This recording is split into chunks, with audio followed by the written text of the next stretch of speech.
ಎಂತ ಗೊತ್ತುಂಟಾ, ಈ ಸಲ ನವೆಂಬರ್ ಡಿಸೆಂಬರ್ ಅಲ್ಲಿ ಸಿಕ್ಕಾಪಟ್ಟೆ ಫಂಕ್ಷನ್ ಉಂಟು. ಅದಕ್ಕೆಲ್ಲ ಜ್ಯುವೆಲರಿ ಸೀರೆ ಎಲ್ಲ ಸೆಟ್ ಮಾಡಿ ಇಟ್ಟಿದ್ದೀನಿ. ಬಟ್ ಈ ಟ್ಯಾನ್ಗೆ ಎಂತ ಮಾಡುದು ಅಂತ ಗೊತ್ತಾಗ್ಲಿಲ್ಲ. ಅವಾಗ ಸಿಕ್ಕಿದ್ದೆ ನಿಕೋನಿ ಟ್ಯಾನ್ ವ್ಯಾನಿಶ್ ಗ್ಲುಟಾಕೋಜಿಕ್ ಸ್ಕಿನ್ ಪಾಲಿಶ್. ಇದು 25 ನಿಮಿಷದಲ್ಲಿ ನಮ್ಮ ಟ್ಯಾನ್ ಎಲ್ಲ ರಿಮೂವ್ ಮಾಡುತ್ತೆ. ಓಕೆ, ಇದನ್ನ ಯೂಸ್ ಮಾಡೋದು ಹೇಗೆ ಅಂತ ನೋಡೋಣ. ಸ್ಪೂನು, ಬ್ರಷ್, ಬೌಲ್ ಎಲ್ಲ ಅದ್ರಲ್ಲೇ ಇರುತ್ತೆ. ಮೊದಲಿಗೆ ನಾವು ಸಣ್ಣ ಸ್ಪೂನ್ ಅಲ್ಲಿ ನಿಕೋನಿ ಟ್ಯಾನ್ ವ್ಯಾನಿಶ್ ಗ್ಲುಟಾಕೋಜಿಕ್ ಪೌಡರ್ ಅನ್ನ ಹಾಕೊಳ್ಳೋಣ.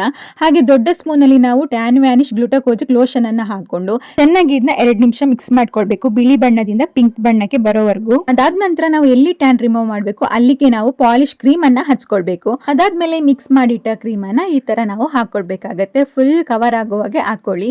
20 ನಿಮಿಷ ಆದ್ಮೇಲೆ ಅದು ವೈಟ್ ಕಲರ್ ಆಗಿರುತ್ತೆ. ಇವಾಗ ನೋಡಿ ಎಷ್ಟು ಡಿಫ್ರೆನ್ಸ್ ಗೊತ್ತಾಗುತ್ತೆ ಅಂತ. ಒಂದೇ ಯೂಸ್ ಅಲ್ಲಿ ಇಷ್ಟು ಡಿಫ್ರೆನ್ಸ್ ಗೊತ್ತಾಗುತ್ತೆ. ಫುಲ್ ನನ್ ಟ್ಯಾನ್ ಎಲ್ಲ ಹೋಗಿದೆ. ಇನ್ನು ಇಡೀ ಕೈಗೆ ಹಚ್ಕೊಳ್ತೀನಿ ಇದನ್ನ. ನೆಕ್ಸ್ಟ್ ಅದನ್ನ ರಿಮೂವ್ ಮಾಡಿ ಆದ್ಮೇಲೆ ಮತ್ತೆ ನಾವು ಟ್ಯಾನ್ ವ್ಯಾನಿಶ್ ಪಾಲಿಶ್ ಕ್ರೀಮ್ ಅನ್ನ ಹಚ್ಕೊಳ್ಬೇಕು. ಇವಾಗ ನೋಡಿ ನನ್ನ 2 ಕೈ ಟ್ಯಾನ್ ಕೂಡ ತುಂಬಾ ಚೆನ್ನಾಗಿ ರಿಮೂವ್ ಆಗಿದೆ. ಟ್ಯಾನ್ ಇರೋವಲ್ಲಿ ಖಂಡಿತ ಇದನ್ನ ಹಚ್ಕೊಳ್ಳಿ. ನಿಮ್ಗೆ ಏನಾದ್ರೂ ಇದು ಬೇಕು ಅಂತಿದ್ರೆ ಟ್ಯಾನ್ ಅಂತ ಕಮೆಂಟ್ ಮಾಡಿ DM ಮಾಡ್ತೀನಿ.